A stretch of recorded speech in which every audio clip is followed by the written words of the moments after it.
Welcome, listeners. It's Lawrence, family doctor in Surrey, British Columbia, and here we have with us today Paul Collins. Paul Collins is a friend that I met while working with Coach Dr. Natalie Martinek. Um, I gotta say, it was 2018, so 6 years ago, Paul. You and I met online, and we've never met in person before. Um, Nope. yeah, and you had agreed to come on this podcast, and you asked, "What is this podcast about?" And this podcast is really passion project of mine, where I try to explore, I explore healing, the concept of healing, because in the healing professions as a physician, I'm really interested in what healing means, and I'm also interested in how we can get our typical allopathic health system to kind of meet the needs of the population more effectively. And in that context, I have discussions about a whole bunch of things. So I've had discussions with physician coaches about physician wellness, which is kind of the context that you and I were working together with Natalie back in the day. There was also speaking on so coaching principles. We also had topics like what is ADD? What is attention deficit disorder? So we had a psychiatrist come on and speak on that. We've had a physician who specializes in trauma, Dr. Christy Gibson. She came on and spoke about the myriad ways that people can heal trauma. She wrote a book on it called The Modern Trauma Toolkit. So she came and spoke about her book.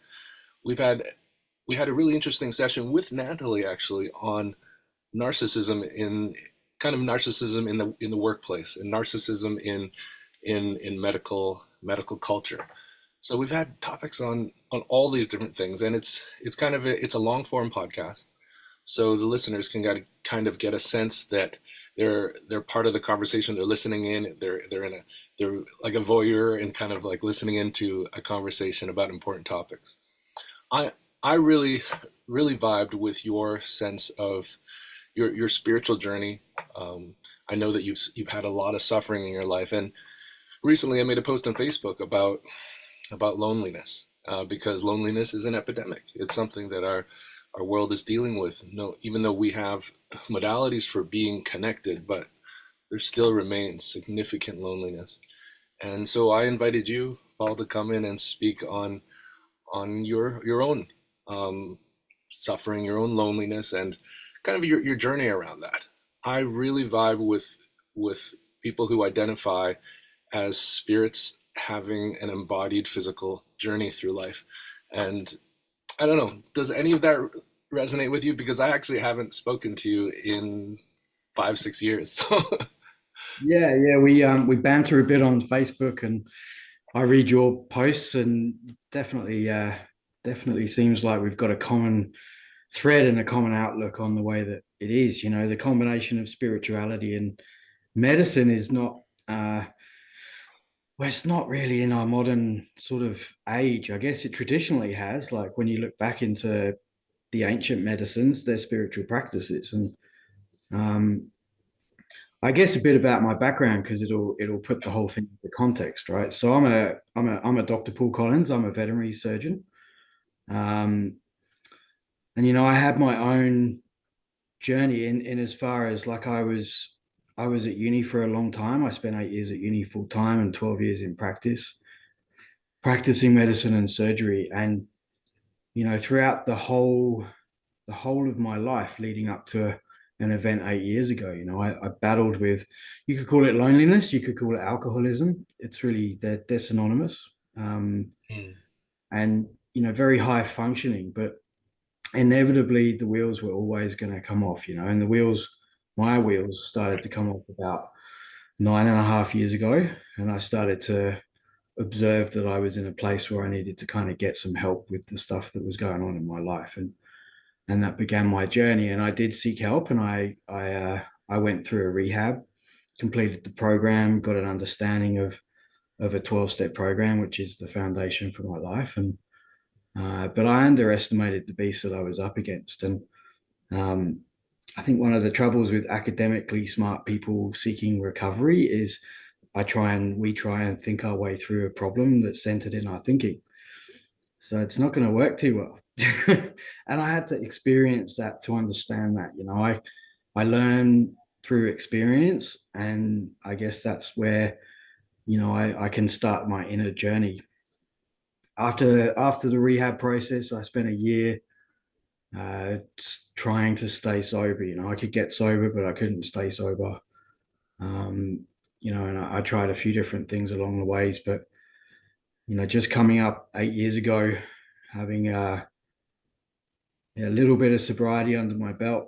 I hadn't had any drugs for about 6 months. I hadn't had a drink for 3 months. Went through some challenging times, that Christmas period, which is heightened. There's a lot of pressure put on a lot of people, and I relate to that. And I had a relapse. I relapsed on some drugs from work, and I was opiate naive, and so I overshot the mark and overdosed. And I wasn't found for 16 hours. By the time I got to hospital, I was pretty much dead. I don't have a memory of it, thankfully, but I subsequently spent 15 days in a coma, 35 days in intensive care, and 9.5 months straight in hospital. Um, when they woke me up from a 15-day coma, they basically said to me, "Paul, we've cut out half your bowel, your kidneys have failed, and can we cut your legs off?" And recovery requires a surrender, a deep, profound surrender. And pretty obviously that was the place I found it. And um, from that point onwards, I've just strived to keep going. I sat in hospital probably around about the 6 month mark, and um, I'd started dying again, like they'd reconnected my bowel, um, and I got really, really sick. It's nearly like my body rejected that process. They withdrew the TPN feeding. I was intravenously fed all up for 7.5 months. Had a full bypass in my gut for 6 months, jejunostomy, high output jejunostomy, and I sat and I looked at that decision of whether I was going to keep going or whether I was going to give up. And I've been taught to not be afraid of hard decisions, hard things, to not turn my back on them in recovery is a big part of my recovery, and to investigate them, to examine them with curiosity is definitely answer. I've got to walk through the hard stuff. I spent my whole life turning my back and running away from the hard stuff. Uh, they talk about what fear stands for is face everything and recover. And the other way of looking at it is F everything and run. And I can't run. I mean, I was physically unable to run. I've got 1.6 meters of fasciotomies on my legs. They were going to cut them off. I've Wow. had big That, muscle groups. that means that they did a lot of cuts in your connective tissue all the way down your legs. Yeah, so from hip to ankle laterally and from knee to ankle medially, both legs. And they had to do that because of ischemic damage or Compartment syndrome. compartment syndrome from because you were unconscious and the circulation wasn't happening, so there was some type of metabolic processes that caused your legs to really swell up so severely. Is that right? I crushed myself, inadvertently, and because I was in an overdose state, I wasn't able to Oh, respond to pain. I wasn't able to respond to the processes that were going on. I was effectively dead. It's only that my heart kept going. That we're having this conversation now. you were probably doubled over, so there was no circulation in your lower body, Correct. but your heart was still pumping, still bringing some oxygen to your brain, circulating whatever oxygen was in the body. And this was about 8 years ago. Mhm. And I had compartment syndrome in my abdomen too. So the biggest, uh, Oh. these are things that you're not meant to survive. The survival rate is extremely low if there is one.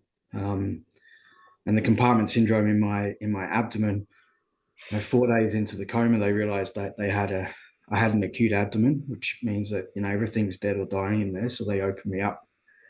For the first time, they opened me up and everything was just dead or dying. So they just cut out what was obviously dead through a pretty long set of surgery, and then they left me open for 24 hours, and then they went back in the next day and cut out what was obviously more dead, and attempted reconnecting. So they reconnected everything up and closed me up. 7 days later, so I was still in a coma. I had an acute abdomen again, and they went back in, and the reconnections have fallen apart.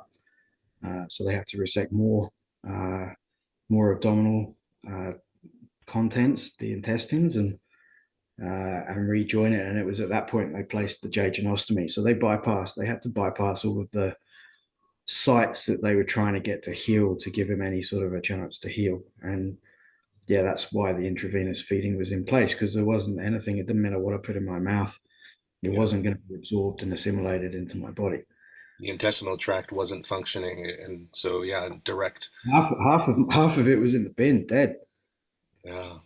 And the other half was severely compromised. And um, yeah, so my whole large bowel is gone. So something up to about 1.5 meters of my small bowel is gone. My gallbladder's gone.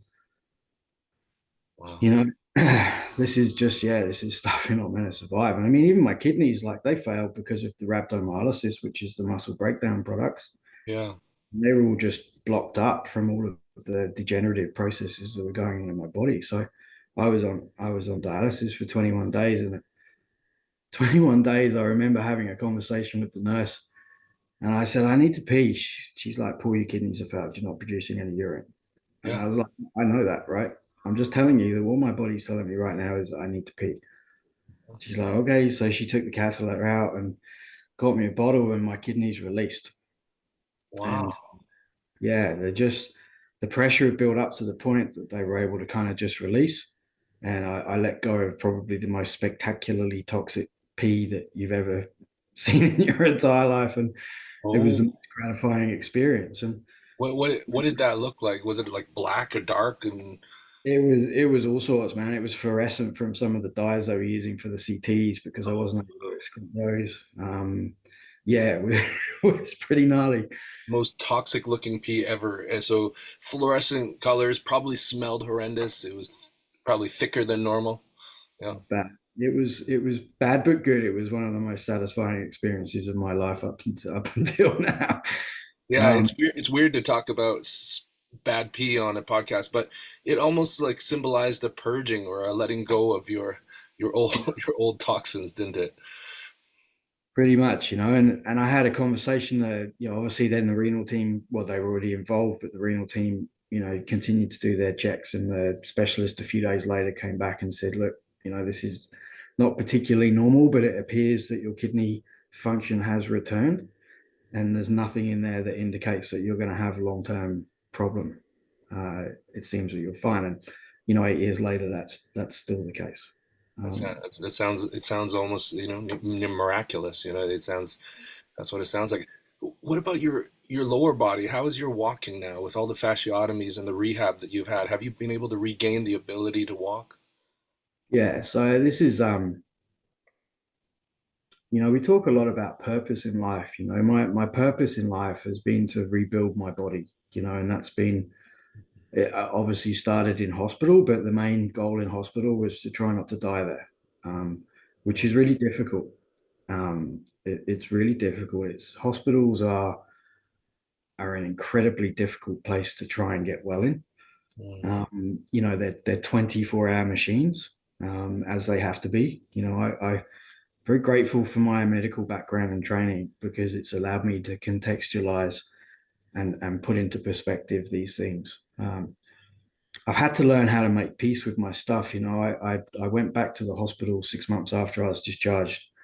The general surgeon that did most of my surgeries and walked most of the journey with me, I got to buy him a cup of coffee and thank him. And I wow. went and sat around the hospital, all of the places that I spent most of the time when I was in there, and just made peace with them. So there's no trigger. I could go back to that hospital tomorrow and feel nothing but gratitude.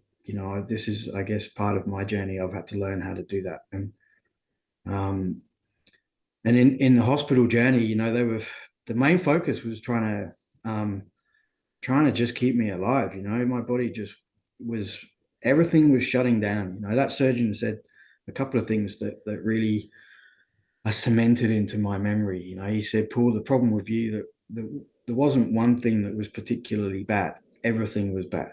Yeah, everywhere we looked, there was bad things happening. Mm. Um, and he also said to me, Paul, he said, we just did what we did because we have to. None of us expected you to live, you Mm. know. And Yeah. that's an amazing testament to these guys. You know, they still try their best, whether the prognosis is grave or whether it's reasonable. Yeah. Um, he still did the best work that he could do, and clearly pretty good work because we're having this conversation 8 years later. Mm. The rehab journey's been interesting. So I applied to a rehabilitation hospital when I was towards the end of my stay, 9.5 months straight in hospital from the 31st of December to the 13th of October was my stay in hospital. I had to change my postal address to the surgical room because Wow. life admin still happens, right? Um, Mhm. I was financially settled when I was in hospital too, which took out all my pension money, and I had to go through all that process. I have to have an address um, to live at. Yeah. And the hospital address was my address. So, that's what had to happen. But the rehab doctors weren't able to deal with me. I applied twice to a rehabilitation hospital and they declined me twice because I was too complex. Wow. Uh, so at 9.5 months on the 13th of October, I hobbled out of hospital, only just back out of a wheelchair again. I was in a wheelchair for around 6 months.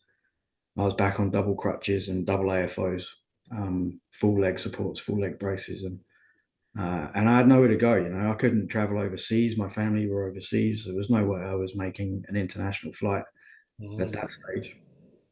Uh, and they kind of knew that I didn't have anywhere to go.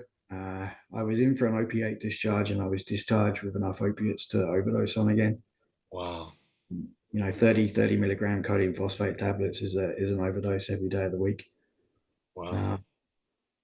and I had a beautiful friend, Davo, uh, who was there when I woke up from a coma, and he was there, if not physically, through my journey. He was there, checking in on me and supporting me, and Mm. I went and stayed with him for 8.5 months, Wow. up on a bush property, 48 acres in the bush, back into nature, and just tried to fathom, what I was going to do about the situation that I was in. It was a seemingly insurmountable set of circumstances that was in front of me. I was barely able to walk. My half my insides had been cut out and thrown in the bin, and the half that was left was not working well. Um, and I had a GP referral from that amount of surgery and one specialist appointment with a gastrointestinal specialist for 6 months' time. So I was kind of just left on my own to fend on my own. Mm-hmm. And I guess that internal fire that comes out of really hard things was what I had to find. Yeah. I'd sat in hospital in my wheelchair and I'd looked at the giving up thing, and I'd made that decision at 6 months in hospital. I wasn't going to give up. Mm. And so when I got out of hospital and I saw that most of the stuff in life that I built up and what society tells me I need to be okay was either gone, or I could see that it was clearly going. I lost access to my kids. I lost my professional license. I had to sell everything that I owned of any value to get through the 2.5 years I had off work. Mm.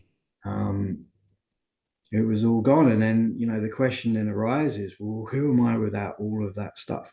And we talked about loneliness, right? I have an experiential understanding of loneliness at a level that I hope no people get to feel, Mm. to sit in that space of profound darkness and try and connect to some light, try and connect to some hope, Mm-hmm. try and connect to the willingness to get up and have a crack anyway. Um, Yeah. that strength has to come from somewhere, right? Mm. And we touched on the fact that this is a spiritual journey. I mean, we're all on spiritual journeys, and spirituality for me, I was brought up a Christian school and Christian family, and I exchanged that for the God of science and logic and reason. Going to uni and practicing medicine and surgery. Mm-hmm. that was the God, that was my higher power, if you like. And it brought to my knees by this disease of addiction and alcoholism. Mm. It was suggested to me that I had to find a higher power by which I could live. And that brought its own challenges as a scientist. And um, the opportunities that it brought was it gave me an opportunity to go and explore, the ancient wisdoms and a different way of looking at things out of sheer desperation. I knew that I couldn't live off my own power. I knew that I had to tap into something um, to give me the strength to just get up one day at a time, get up and have a go, no matter what that looks like, and make peace with myself um, and the journey that I'm on. And I came across a guy called Deepak Chopra, who's a prolific author and an amazing teacher. And his background is Western medicine. He's a trained, certified endocrinologist, and then for the past 35 odd years has been writing on the ancient wisdom of Ayurveda. And he just had a wonderful way of interconnecting the modern science, quantum mechanics, quantum entanglement with the ancient wisdom, and then inserting, of course, his medical background and knowledge about how body systems work. And that really made sense to me. And one of the things that really caught my attention about the Ayurvedic approach is it's all focused on Agni, the internal fire, digestive fire. Agni. How might one spell that if they wanted to look it up? Agni. Phonetically, Agni, Agni. Okay. And it's Agni. the internal fire. And you spoke earlier about the internal fire, that you're kind of the will to live, or the energy to recover, or and to persist. Is that what you mean? It's both. So the the fire that I need to live can't come externally. It can't come because Lawrence tells me I'm a nice fella. It can't come because my kids tell me that they love me. It can't come because I've got materially all the things that I need. None of that's going to create that. It has to be the other way around. It has to come from the inside out. Mm. Um, and in the Ayurvedic approach, the Agni, the digestive fire, that's the core of someone's being. It's the core of where the life force is developed from. It's the core of everything. And just from a very logical perspective, I'm like, well, half of my inside's been cut out and thrown in the bin. I could do with some digestive fire right now. That Yeah. seems like a good thing for me to try and nurture. Yeah. um, and in combination, I went in to see an exercise physiologist on the physical rehabilitation path because I just drew up a list. I was like, well, man, if no one's going to do my rehab, then I best do it, right? And so I just drew up a list and of all the things that I thought that I needed. And I was lucky to across the GP that I'd been referred, which was literally just picked out of a list because I'd never lived at the place that I was going to. She was just an old school GP. And I love her. She helped me so much, And I was like, she read my notes and she looked at me and she's like, "You need some help, don't you?" And I'm, yeah, that would be really helpful right now. I said, "I've written a list," and she goes, "Let me have a look at it." So I gave her the list, and she's like, "That's a good list. Let's just do that." And so we just systematically ticked off all What of the things: what were some of the things on the list? exercise physiology, physiotherapy, dietitian help with my diet. Because in hospital, I'd spoken to one dietitian that said you need a really high fiber diet. The other one said you need a no fiber diet. Nobody could seem to agree Oh, on I need it because one of the because your problems. gut's shortened now, or you have a shortened gut, right? So So, the problem is I no longer fit. You've got someone with Crohn's disease. Crohn's disease is relatively common, right? The surgical procedures that address Crohn's disease are well established, and there's protocols, and so they have protocols to follow. I'm a trauma case.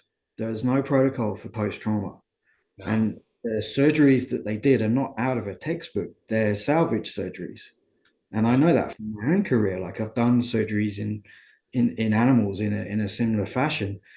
Sure, you've got all your training and the specific ways that you reattach gut and bits and pieces, but there's no pattern to this. Everything that was dead was removed, and they tried their best to join it back in with what they had left. That's not a surgical textbook procedure. So there's no textbook answer to me. Mm. And again, that creates or potentially create a level of loneliness within myself because I no longer fit the picture. I no longer have, I can't go into a Crohn's disease blog and find, people globally that have an understanding of what I've gone through. Um, on many levels, like I'm dealing with the disease of addiction and alcoholism. I'm dealing with, four major laparotomies and all of the side scarring that comes with that, and half the insides cut out. And then I've got 1.6 meters of fasciotomies on my legs. My And feet don't work properly. Nothing works properly. and you've been isolated from your family as well. Yeah, I lost all of the things, I built up. I had the fiance, I had the kids, I had the professional career, I had the house, the full drive, the boat. Didn't quite have the white picket fence, but you get the idea, And Yeah. and all of that went, pretty quickly. Um, Wow. and so it sort of comes back, on every level. I felt or could have felt isolated and lonely. There's a beautiful poem by a guy called Rumi, which I'm sure many people know and heard about. It's called The Guest House. And it talks about, when the hard stuff comes, welcome it in. Welcome it in and invite them in and make space for them and entertain them, because they're a guide from beyond. And I came across this stuff pretty early alongside um, a beautiful teacher in America, a Tibetan Buddhist nun called Pema Chodron, and she wrote a book called When Things Fall Apart. Mm. And I found that book pretty close to when I got out of hospital and Wow. thought it was a very appropriate book for me to read. And, all of the things that I attached my well being to were external. And when they went, I had to find a different way to find security. And in particular, Pema Chodron talks about finding security in the insecurity of life. Um, the end of all suffering is the acceptance of the groundlessness of everything, is a quote out of that book. And I used that as a mantra for years, and it still applies. There's never a case where it doesn't apply. So, Paul, this is the interpretation of Pema's words that you may feel that your situation is groundless, there is no foundation, and things are shaky. But the reality is that all things are groundless and all things are shaky. Is that what that means to you? 100%. In my Western upbringing, I was taught, it's even in the wording, I'm taught to get a permanent job, permanent career, a wife, a And permanent partner, get a mortgage so I can own my own house, get all this, permanence, surround myself by permanence. mm, But the nature of the universe is impermanence. The universe is in a constant state of change and flux. Whether you look at this from a spiritual perspective or if you just want to look from a purely scientific perspective, they actually say exactly the same things. yeah, the those who study the universe, those that study quantum physics, will tell you that things are constantly in motion and constantly changing. Yeah. Yeah, I mean, the electron theory that we were taught at school. You've got the little atom models that we had on our desk, and the little electrons that are sort of spinning around the nucleus and all this kind of stuff. And now they're sort of suggesting that an electron can be in two places at the one time. It's like, wow. And I think everything's permanent. How crazy is that? And it took for me to lose everything around me to really go, well, can I be okay in a situation that is uh, seemingly insurmountable? Mhm. Um, and there's definitely no room for permanence in that journey, Mhm. because if it's permanence, then it can't be okay. Whereas if I truly accept the impermanence of everything, then all of it's gonna evolve and change. Whether it changes into something good or bad is just that's just a judgment of on my part. How do I know what's good or bad? Mhm. One of the things that people have said to me many, many times over the years, it's like, wow, that's a really bad situation to be in. And I'm like I fully understand why you say that, but is it really bad? Is it really bad? Because the things that I have learned, the inner strength that I've gained, uh, and the outlook on life that I now have couldn't have been found any other way. So is it really truly bad? Or is it Wow. just, it's come? Is it just another experience in life's journey? And Do you and think? that's Sorry, go ahead, Paul. You finish. no, I mean that's a really important thing for me to connect to on a daily basis. As soon as I start to judge something as being good or bad, I'm setting myself up already. You know, Mm. because if a good thing changes into what I think is a bad thing, well, then I'm going to suffer, right? And if I have an expectation that what I judge to be a bad thing is going to change into a good thing, well, I'll be suffering already until it does. So Mm. I've just set myself up for suffering. Mm. So you're speaking to kind of an, a spiritual lens on the impermanence and the ever changing world, and not getting diluted into a form of comfort with something being a facade of stability. I'd like to invite you, Paul, to speak to the difference between the loneliness that might have been at some of the core of your substance use, and then the loneliness that arose after your significant your the damage to your body. Uh, were they the same, or or in the second one, in the latter biggest suffering, was the former loneliness cured? They, I've heard it described, alcoholism addiction is a disease of disconnection, separation, and isolation. Yeah. And I really relate to that. Um, Coming into a recovery, um, I get to connect with people on the path of recovery. And Mm. some drop off, many drop off, many die. Yeah. But I get to meet lots of different people, and I've had to move 6 times since I got out of hospital. So I've been different places around the world, really, and met different people on the recovery path. Some beautiful friendships that I've gained along the ways. Mm. And you would think that would be enough to kind of cure the loneliness, but then another loneliness comes up for me, or came up for me, whereby I'm like, these people, I might be able to relate to them on that level, and I do, and I Mm. can. But now I've got these profound medical challenges to try and navigate ongoingly. So Mm. I've been out of hospital for 7 years and a month. Mm. Actually, today, there you go, 13th, seven Oh, years. wow. It's the monthly anniversary. So thank you for being a part of it. Um, and so then that loneliness comes up again. So I've connected with other people in recovery, and that loneliness is That's. aided by that. Mhm. But I'm actually also really clear that it's not cured by that. Mm. So the reason I'm clear on that is because then this secondary loneliness comes up about, I'm unique now. The doctors can't figure me out. Like the doctors still can't figure me out. I'm on to the fourth specialist in 2 years. I've had every test known to man, top and Mm. bottom strokes, brain MRIs, MRI enterography, CT scans, abdominal ultrasounds, a million different blood tests, and they still trying to figure out the answers. Made some progress with one part of the puzzle in recent times, which is really helpful. Oh. Just keep knocking on doors until I find someone who can actually work it out. Mhm.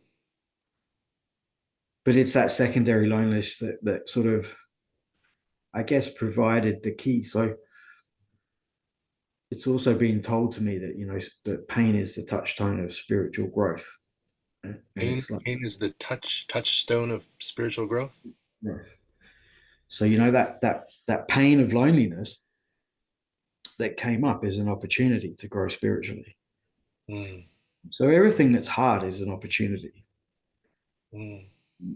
So when that stuff kind of came up, I'm like, well, I can't connect online to this, group of people that have the same thing as me. I can connect in my recovery to other people on my journey. Super important. Please don't think I'm downplaying that importance, but they can't understand physically what I'm going through. Yeah. And so how is it? How am I going to transcend that loneliness? And that loneliness has to be transcended by a spiritual awakening, by an experiential understanding of the interconnectedness of everything. So I can never be alone. This is what brought about. I think this comment is what brought about this the invite to do the podcast. Yeah. It's an illusion. Like, how can I possibly be alone? Mm, Everything that I've physically interacted with in the 46 years of this journey that I've had on Earth, quantum entanglement tells me that I've got an entanglement at a quantum level with all of it, all of the different people, all of the different places, all of the different experiences that I've had, because experiences are also part of how the universe works. mm, So how could I possibly be alone? The only thing that tells me that I'm alone is the chatter in my mind, right? And if I choose to believe it, well, I can be very alone. mm. If I choose to observe it and not believe it, then I cannot be alone. You So know, you can choose to observe that thought and not over identify with it. You can just don't observe identify it at all. and not all. Yeah. There's a Zen master. I've looked into, again, lots of things in my journey. Zen Buddhism I like because it is at its basic essence is about radically accepting the moment as it is. And I've definitely had lots of practice at that. Yeah. Um, and it's profound, if I can get rid of the storyline in my head about how things should be, or where I'm going, or how things are going to work out. My challenges are seemingly still fairly insurmountable. Mm. um but it's okay. I said this to someone, and I drive an Uber at the moment because I've had to have an income source that allows me to get up and feel my way through the day, whether it's appointments or my body. For the last 4 years, I've had a huge amount of abdominal pain, and my body keeps shutting down. And Oh, this is what we're trying to figure out. And so I can get up each day and check in with my body, really kind of, I'm very self-aware about what it's telling me to do. And I've got a few different band-aids that I can employ to uh, to just band-aid symptoms to allow me to stay functioning, yeah. um, and go about my day. So the Uber gig, they don't care. They don't care when I drive, what time I take off, how long I drive for, where I drive. They don't care anything, which is liberating to have an income source where I can literally just honor myself on a daily basis and honor what my body's telling me to do. Wow. Mhm. I follow the Ayurvedic way of living, so I get up before the sun, go to bed not long after it. My food, what I eat, but when I eat is just as important. So the sun in the sky is a barometer for digestion and metabolism. So in the morning, it's waking up, and as it's coming up, I need to wait till it's come up to start with. I spoke to an Indian guy once, and he said when you eat food, it's like posting a letter to your body, and if you post it in the dark, it doesn't know where to put it. Oh. And I'm like, it just the Ayurvedic stuff it's logical. It just makes sense to me. Mm. So I eat just something light, and I don't snack between meals. When the sun's at its highest, so 12:30 in the daytime, I eat 80% of my calories. My main meal is eaten at that time. Oh. And in the afternoon, around 4:35, similar to breakfast, metabolism, digestion's uh, fading away. So eat, but eat light. Tend to eat something a bit sweet in the mornings and savory in the afternoons. So Mm. bone broth. And then I don't eat once the sun's gone down. I don't eat. Oh, wow. And that is a Ayurvedic way of eating. Yeah, that what you just Yeah. described.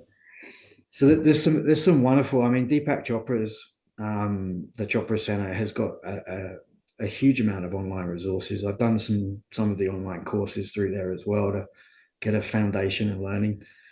There's another guy in the States, Dr. John Duyard, wrote a book called Body, Mind, and Sport.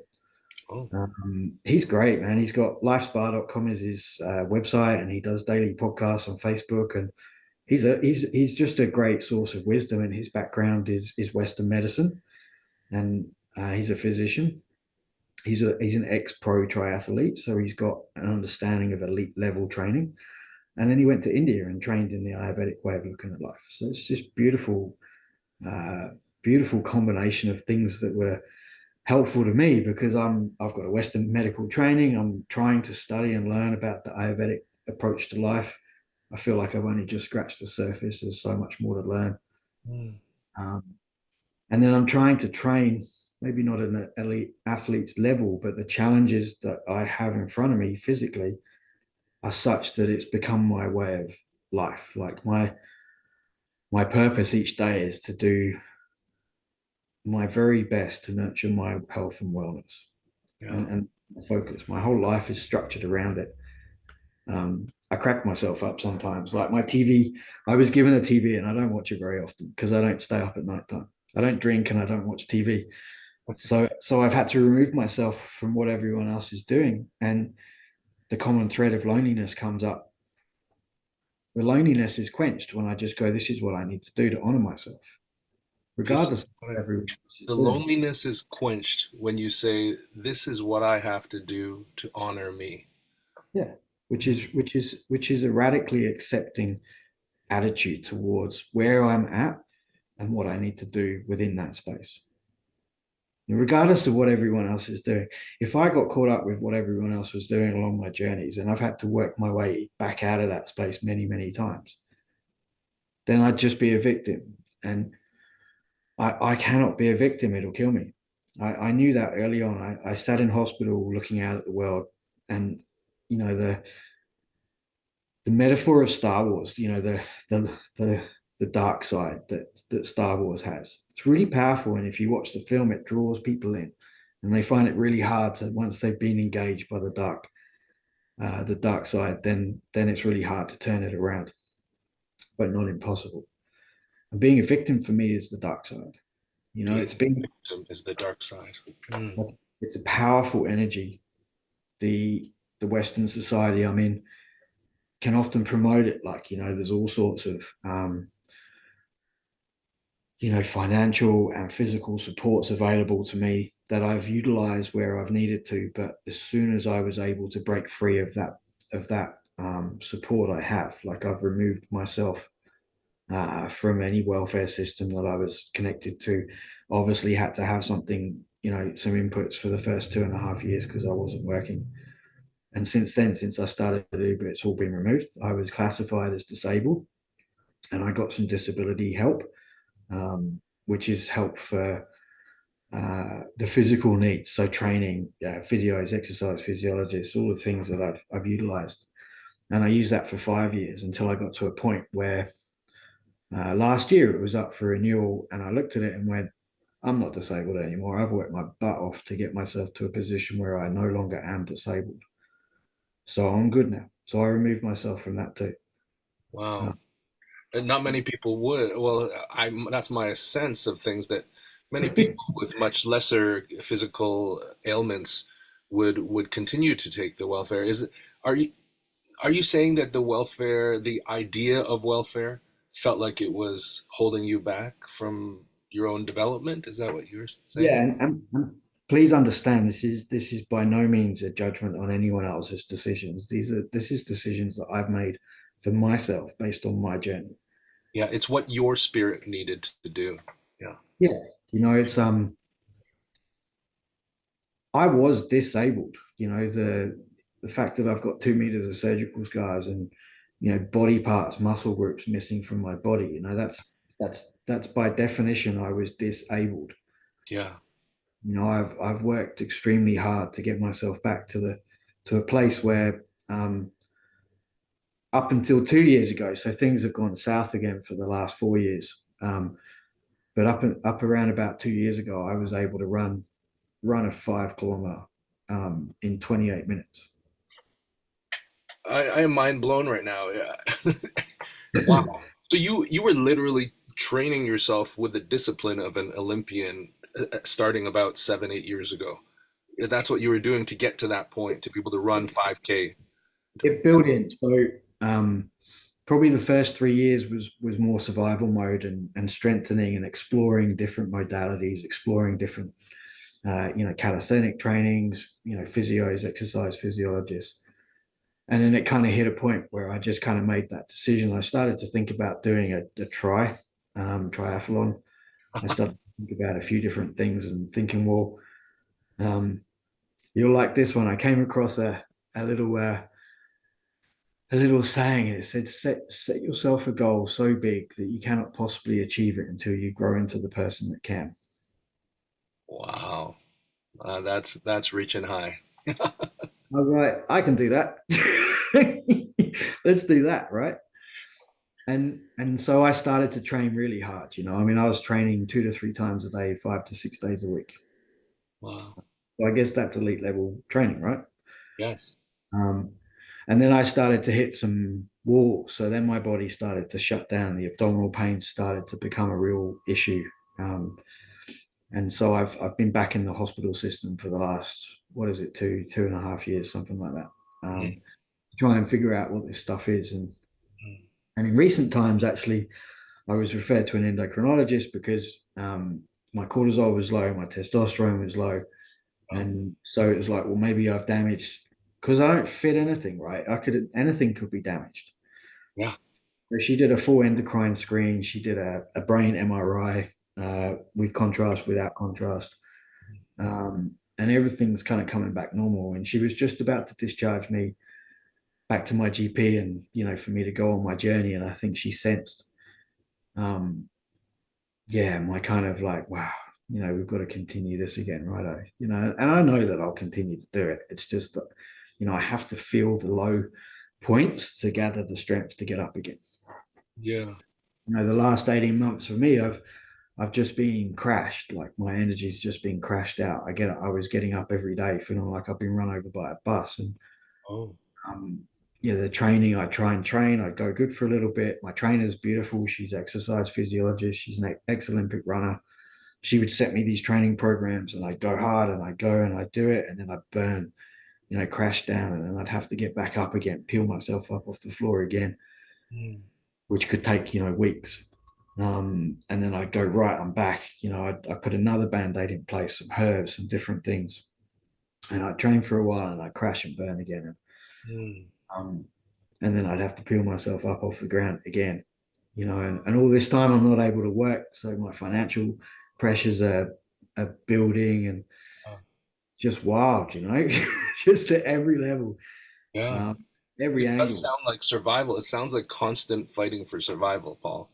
I Exactly. don't know how I don't know how you can maintain that. It's But it's really easy. You just got to do it today. just do it today. Mm, Yeah.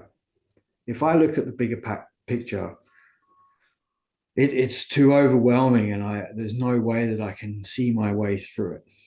And I mm, always get in trouble from a mental perspective yeah. when I'm looking at the bigger picture. And my beautiful mentor in life says, Paul, just do your recovery where your hands are, mate. It's the only place you got to do it. Do your recovery where your hands are. They're right in front of me. And Just, that's your mentor is named Elias? oh no, he's Richard, his name. But Oh, my Richard. mentor's just a beautiful man. He's seen me in hospital. I met him when I was in hospital. He's pushed me around the hospital in my Oh, wheelchair. He's seen me at the darkest and deepest holes that I've been in. And he's just always got these very simply profound wisdoms to share with me. And he's like, just fish for minnows around the boat, Paul. When you start to get too much line out, are you thinking about the future? You're fishing for marlin, and you too much line out, you're going to get tangled, right? So mm, just reel it in. just reel it in. So everything can be done, um, one day at a time. And One day at a time. there's a requirement to do life a day at a time. And that requirement is a faith. You have to have a faith that you're not running the universe, that I'm not running the universe, Mm, if I'm to live truly in today. mm, And that's again what recovery has brought me. And my physical recovery is intertwined with my spiritual recovery, is intertwined with my recovery from drugs and alcohol. There's no separation between those. It's all interconnected, as everything is the universe is anyway. mm.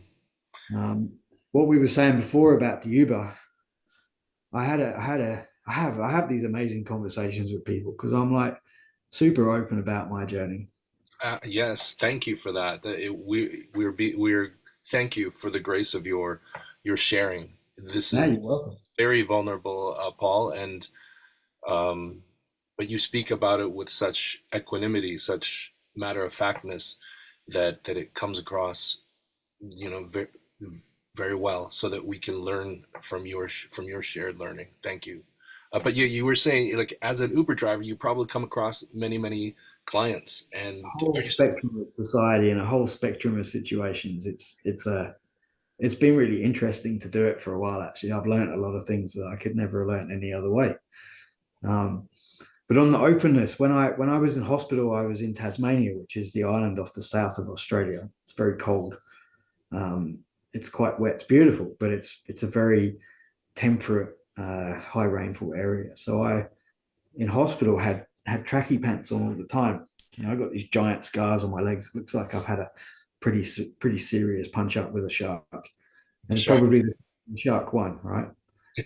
And when I got out of hospital, I moved back to New South Wales, and it was in October, and that's springtime here, and it's hot, so I couldn't wear trackies. I had to transition to shorts, and that may seem a simple thing, but suddenly I went from having all the scars on my body covered up to them being exposed. And so people would ask me about my scars.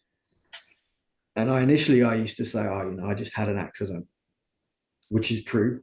It's not untrue, but it's not my truth. Mm, And what happened after a not period of untrue. time? It's not untrue, but it's not your truth. Yeah, it's true. It wasn't. There was no intent behind the overdose. It was an accidental overdose. Um, but it's not my truth. It's not going to liberate me the way that my truth is going to. And I felt the energy within what I was doing was like camouflaged. It was cluttered, and so I'm like, you know what? And again, talking to my sponsor, talking this stuff through, he says, to thine own self be true. The truth will set you free. Yeah. Right. It's just going to have to happen that way. The next person that asks me about my scars is going to just get it. And so the next person that asked, I just told them. I was like, I overdosed on drugs. I wasn't found for 16 hours. I cut off the blood supply. I got compartment syndrome in my legs. Spent 15 days in a coma, 35 days in ICU, and 9.5 months straight in hospital. Lost everything in life. Got 2 meters of surgical scars on my body, and I've lost, multiple pieces of my body. Yeah. So there you go. That's what happened. Yeah. And what's happened over time is that I've been liberated from guilt, shame, and remorse Yeah. about what happened, right? Um, I've been liberated from guilt, shame, and remorse about being an alcoholic addict because it's a disease that I've got no power over that I didn't choose to have. Yeah. And equally, the consequences of that path, I've had to make peace with them because if I live with peace with guilt, shame, and remorse on a daily basis, then I'm not spiritually well. If I don't stay spiritually well, then the likelihood of me staying sober and being happy about that is not very high. I just want to make a comment that as a family physician, I meet so many people are living with guilt, shame, and remorse, and that is what seems to be some of the core foundation of their challenges with self care and self nourishment. Thank you. 100%, and again, that fix has got to come from the inside out. Again, words of wisdom by my sponsor. I can't think my way into better thinking. Einstein said you can't solve a problem at the level it was created. I have to act my way into a new way of life. Mm. So the actions that I needed to take was to be radically accepting of the moment as it is and the journey that I've had to walk, and be uh, open and honest with the people that I come across. Mm. And so it doesn't matter. I don't have to think about what I've told people because I've only just told them the truth. Mm. There was no kind of, that was like a half truth. Yeah. That was kind of a little bit of a cover up. It's just like, why? Like, do I need someone else's approval to be okay? Because if I do, then I've put a condition on my wellness. You've put a condition on your wellness. Yeah, because what if you don't think I'm okay? Yeah. Hmm. Can I just be okay the way that I am? Other people's opinions on my journey and the path that I've had to walk are just that. They're just someone else's opinion. It's not true. It's not truth. It's their truth, but it's not my truth. And that's a journey, right? That's not something that you just wake up and get one day. No. And did all of this come 8 years ago, or were you already on this journey even before when you were working as a surgeon and stuff? The journey prior to 8 years ago was a journey of self-destruction, Oh, carnage and mayhem, and hurting the people that I loved around me, unable to connect to anyone or anything, constantly thinking that I was either better than or worse than everyone else in the world, wasn't able to connect to me, so there was no way that I was going to be able to connect to anyone else at any sort of meaningful level. And I worked to try and prove to the world that I was okay. I got the letters before and after my name, and I got stuff around me that I thought that I needed to be okay. And it was destructive, and it was crazy, and it was really, really hard. That was really, really hard. People say, this has been a really hard journey that you've had to walk. And I'm like, yeah, but that's not new to me. The whole journey that I've had to walk has been hard for different reasons. tell us, is there a why behind the self-destruction? It, like, it, Yeah, look, I believe this is changing with the reality that conversations like these are having. We've got people starting to open up about sobriety and addiction and the paths that took them to sobriety. And we're watching people, seemingly good people, die from addiction and alcoholism left, right, and center. yeah, I'm very grateful that the recovery movement has been 80 odd years in the making, and um, so people are starting to understand that the why is I've got a spiritual malady, a soul sickness. I've got a hole in my soul that I try and fix with things outside of me. And no matter how much of the stuff outside of me, whether it's people, places, things, material things, power, drugs, alcohol, food, whatever, man, doesn't matter. A combination of all of the above. I can't fix a hole inside of me from something outside. It has to be patched up and fixed from the inside out. So why did I do these things? Why is this all being part of my journey? It's like nearly the impossible answer to come across. mm, And one of the tenets of recovery is to let go of trying to figure out everything, let go of control and the needing to know.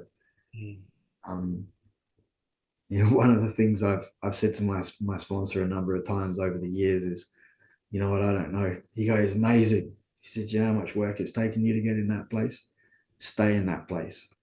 mm, Stay in that place of not knowing, mm. because then you're open to everything. Once you start to know stuff, you start to close off options. And it took a lot of work, has taken a lot of work, and continues to take a lot of work for me to get to a place of not knowing. Um, It's not comfortable for people to say, "I don't know," and I may never know, and you know, the ambiguity is so uncomfortable sometimes. Mm. yeah, yeah, because we're seeking certainty. This loops around to what we were talking about before. The only thing that I need to know is that I definitely belong in the recovery community, and I definitely can never take drugs or alcohol in any way, shape, or form safely. Mm. Like, the answer to that is really clear, Mm. um, and that's it. The question as to why, who cares? Mm. Like, it's irrelevant in so many ways.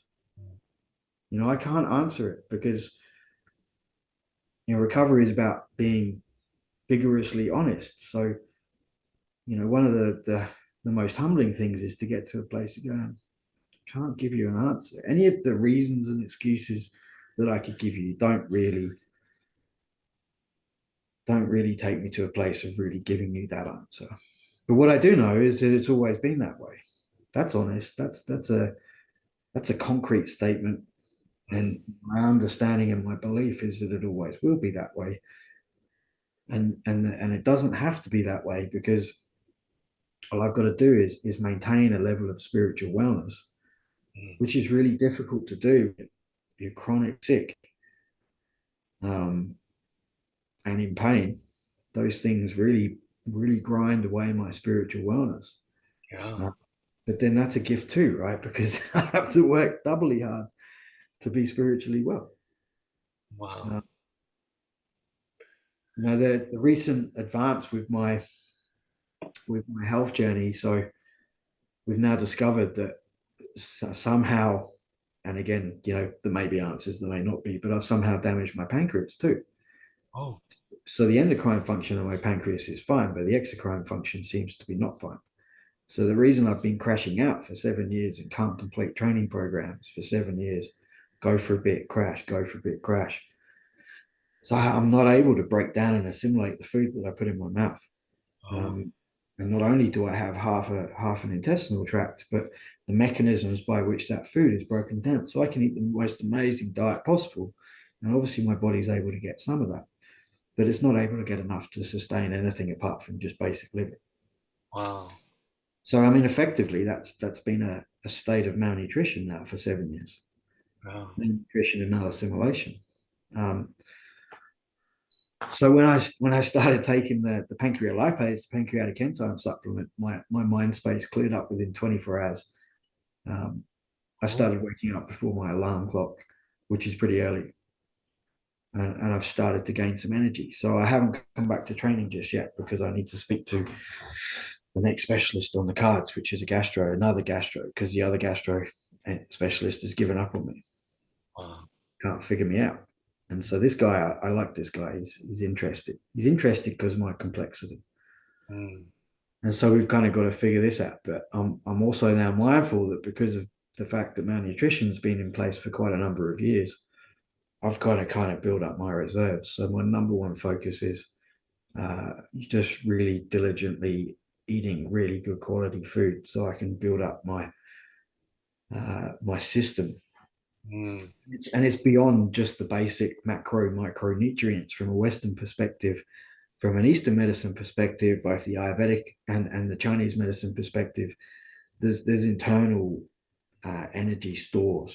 They call it prana, or and Ayurvedic is called prana. You've got chi in Chinese medicine, but you've also got jing and other kind of core reservoirs of energy. And I have to build all this stuff up, and then I'll create another path towards my training Wow. where I can come back and train. And What are some examples of the foods that might build up prana, chi, or jing?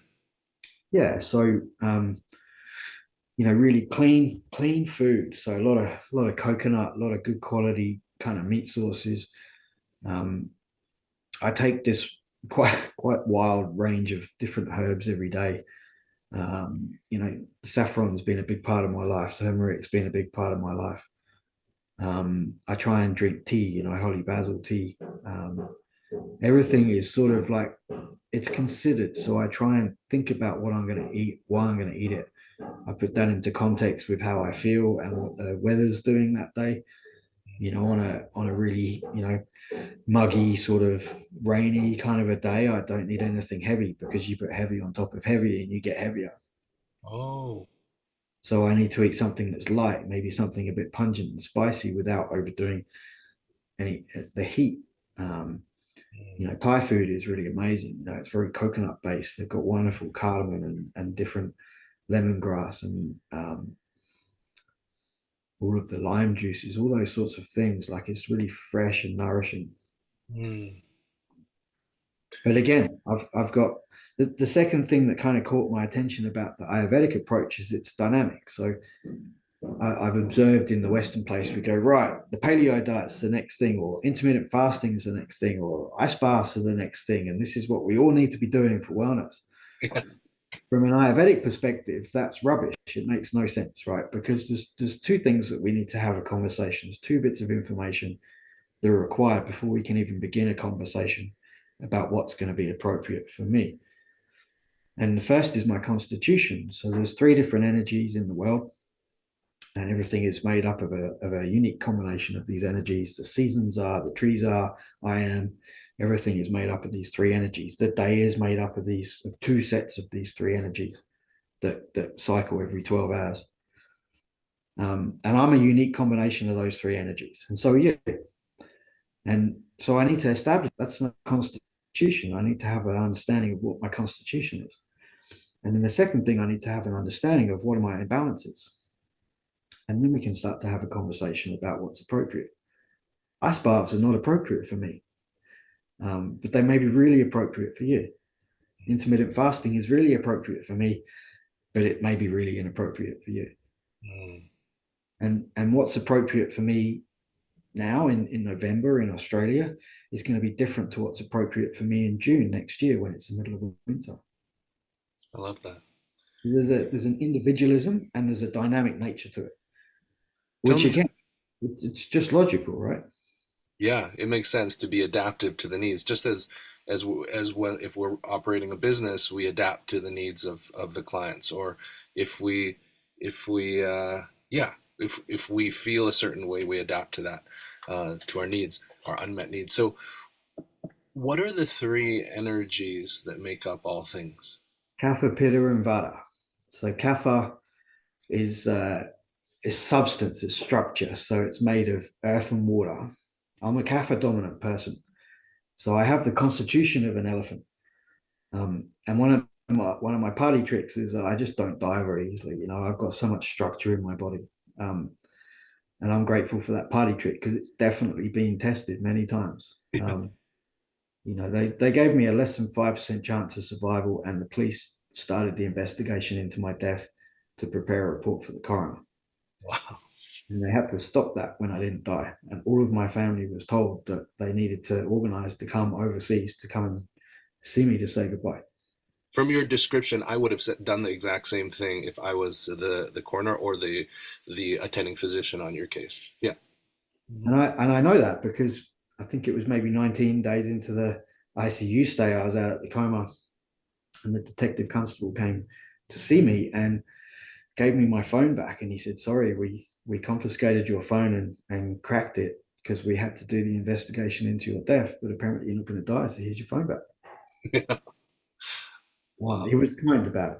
You know, that's my paraphrasing of what he said to me, but it's what he said to me. Yeah. Um, So going back to the energies, kapha is structure. So there's two sides to all of these energies. So yeah, I've got heaps of structure. I've got endurance and strength and all those beautiful qualities, but it predisposes me to sluggishness and heaviness and depression, and so there's two sides to all this thing. So understanding that I've got kapha dominance means it's great, man. You know, I need to train at a level that is much greater than someone who's got vata, which is space and air, because Vata people don't need to train very hard because they're space and air, they'll break. Space and air. Yeah. And the one in the middle is Pitta, and Pitta is fire and water. So my Kapha is high, my Pitta is just below, and my Vata is really low. So And I've got, and how did you find this out? Is there someone who has to do an assessment on you, or did you figure it out yourself? What balance of these three that you are? yeah, so it began at the Chopra Center. So if you go to chopra.com, you can do a dosha analysis of yourself, and you ask a series of questions, and then I think also when you start to understand and apply this into your life, you start to see it, you know. And I start to understand myself better, Mm. and what that's helped me to also do is understand other people. You know, you see the fire guys, right? The guys that are really pitta dominant. You know, fire and water. What happens when you put fire and water together? It Mm, makes yeah. steam, right? Yeah. So these guys that are absolutely ripped, they've got no body fat on them whatsoever, right? And they're in the gym pumping. At some point, you know, they're gonna they're gonna explode because the steam is gonna need somewhere to go, right? Yeah. There's only so much. It's like a pressure cooker. There's only so much that can happen before the pressure valve needs to be released. Mm. Um, but it's amazing because again, you know, they're highly explosive athletes. You know, these are guys that are running the 100 meters. Mm. Um, the Vata dominant, the space and air people, they're those really light people that can run marathons in 2 hours because they don't have huge bulk on top of their frames to deal with. The Kapha guys, they're the weightlifters. They're the guys that they may not have the definition of the Pitta guys, but they're way stronger. And they have the I'm a endurance. kappa. I'm an elephant, I think. Well, we're a combination. So most people would have two doshas that are dominant, one that's at the top and one that's just a bit below and one that's quite low. That's most people. But some people have one dosha that's really prominent and the other two are low. And quite rare people are tridoshic, so they all are about even. But we are all a unique combination of those three. So any conversation about diet and lifestyle and exercise regimes, etc., you've got to understand what your constitution is. It makes sense. So, is it called Doshik? Doshik? Dosha, so Oh, Dosha, dosha. dosha. Your dosha type. Okay. And then one, like you can go on, like I say, the Chopra Center has been a wonderful way of looking at it. Dr. John Douillard's book, Body, Mind, and Sport, he sort of breaks it down into three different seasons. He talks a bit in different language, but he's referring to the same thing. So the winter people, the spring people, the fall people, and And again, you get a combination of those. how do you spell John's last name? Do Douillard, Douillard. Oh, Duyard is French. Okay. I may not be pronouncing that right, but that's how I It pronounce it. sounds correct. Lifespa.com. Life Life is Spar. Life yeah, Spar. Lifespa. Okay. SPAR. LIFESPA.com. Life Spa. Okay, lifespa.com. Now, Amazingly interesting guy, and his path has not only been to bring the mind body sport, where taking the Ayurvedic principles and applying them into athletic training. And there's one thing that he said that really helped me as well. That exercise is a profoundly spiritual practice, if that's the intention behind it. And that has been my intention. And that's the whole picture, right? So that includes when I'm bashed down onto the ground again. That's part of my exercise journey. That's my training journey. The journey isn't just when I'm in the gym. It's when I'm laying in bed, sick and unable to get up again. That's the journey. That's where I've got to find that inner strength and resolve to stay down and take a fighter's breath, like they say. Sometimes you get knocked down, you got to stay down, take a few good breaths, but just know that you're not going to stay down. You're going to be getting up again at some point. is was there any point in your journey of suffering, did you consider medical assistance in dying? Oh no, no, No. no, Mm, never even. As a veterinary surgeon who spent his career medically assisting animals to die. yeah. No, man. I mean, I spent the first 6 months in hospital fighting for my life. I uh, I hit a place at 6 months. When they reconnected my gut and the profound amounts of pain started, and I lost 16 kilos in 2 weeks, and 7 weeks straight of vomiting, and yeah, everything was coming out on at every level, and I built myself up to being on crutches, and I was walking really well, and then I got weak again. I was forced back into a wheelchair, and that's that place. I had to have a look at this concept of, am I going to keep going here? This is this what's my decision to be? Hmm. And that decision had to be yes, for me. No judgment for anyone else for their decisions, but I'm way too stubborn to die, man. You had mentioned, Paul, that you being a surgeon yourself, your understanding of the medical culture almost helped your experience in the hospital. If you weren't, how would that have been contrasted if you had no medical background? How would that experience have been for you? Yeah, I mean, it's a reasonably impossible question to answer because I can only speak to what my truth is as opposed to what it could have been. But I'm just very grateful that I do have the training and knowledge because I'm able to step back and go, okay, well, this is the case that I've got in front of me, and the doctors, I know when they don't know, and I know when they're doing their job properly, and they're two very valuable bits of information.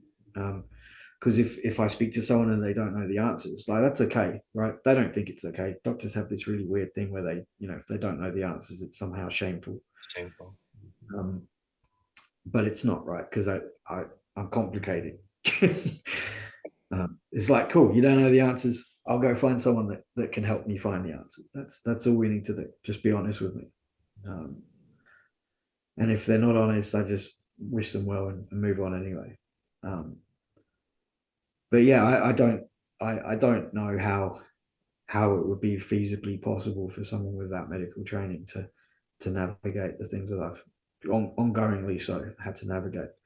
Because Yeah. even this recent discovery that somehow my pancreas isn't working, and also, I don't have a distal ileum, so I don't have a gallbladder and I don't have a distal ileum, so the bile acid cycle can't be completed, or if it is, it's going to be massively compromised. So that's another problem that's been identified. Fat soluble vitamin absorption, lots of different things in that scenario. And without a really good understanding of that basic physiology and pathophysiology of what's going on, then I don't know how you contextualize that without training. Yeah. Because then I can go, because it helps me to accept it. So I go, oh, okay, that's what's going on. Sweet. Well, at the moment, it seems like I'm just going to take the pancreatic enzymes till I speak to the gastro guy. He's going to have to probably do some more testing on my pancreas because my diagnostics don't agree with the pancreatic insufficiency diagnosis. But those tests are not very reliable. So therefore, just because they don't agree doesn't mean it's not going on. And my response to the medication or the product, because it's not even a medication, is profound. So what do we do? Do I just continue to do what I'm doing? Probably yes. Do I go and see someone who knows more about this than me? Will probably want to do some more tests. Yeah, that seems like it's a really smart action to take. Mhm. Are they going to be able to give me definitive answers about this stuff? Probably not. Can I be okay with that? Yeah, I don't need security in my life to be okay. That's so rare. Oh my goodness. You've mentioned so many wise teachers, Pema Chodron, Deepak, um, Rumi, and some others. Were you into these teachers prior to your accidental overdose? 100% not. I believed that it was all witchy woo woo crap. And talk to me about spirituality and turmeric and saffron and that my friend is where our friendship ends and I walk on in my own arrogant self-involved space. So no, I got broken open literally. um, and the recovery community talks about being beaten into a state of reasonableness, and that's definitely been. You've been beaten into a state of reasonableness. So I had to be beaten pretty hard Very, into a state very of hard. reasonableness to be, because it's just closed-mindedness, right? It's arrogance, which is really fear in a different way, and it's closed-mindedness, and these are not ways that I can live in recovery. I have to be open-minded, to be humble. um, I have to be accepting of where I'm at so that I can, diligently explore things. And when I come across a new teacher or a new bit of information or a new medical procedure, it doesn't really matter what it is. Just make honest inquiries and just be open and honest about that process. And if it's useful to me, great. If it's not useful to me, great. I had an experience either way. And the things that are useful, I take and keep with me. And I understand that maybe next year they won't be useful anymore. I don't know.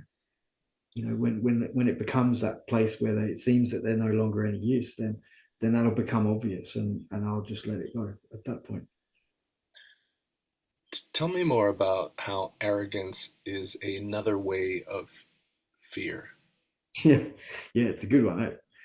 So when I'm arrogant, right, it means that I need to know all of the answers, and there's no way that you could possibly know all the answers, and it's all a way of just building myself up so that I can present to the world that I'm okay, right?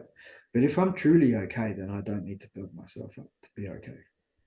Mm, And so at the core of any arrogance is fear, because if the person feels, and when I felt the need to be arrogant in my life. It was because at some point, at some place within me, my self-esteem was low enough and I was scared to just be okay in the world the way that I was. Mm. Um, and so there's an interconnectedness between fear and low self-esteem. Self-esteem, the power within, right? That fire, that internal fire, the understanding that I'm a divine being, having a human experience. Mm. Opening to the podcast touched on that. Yeah. I'm beneath no one and nobody is beneath me is a mantra from the Chopra Center.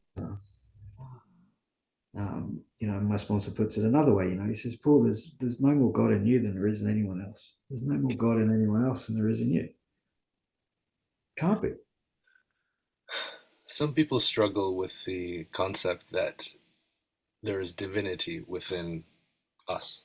I think some people may see it as the divine being very lofty and being outside of us as of humans. Speak to that of your understanding or your belief in that there is some divinity within you.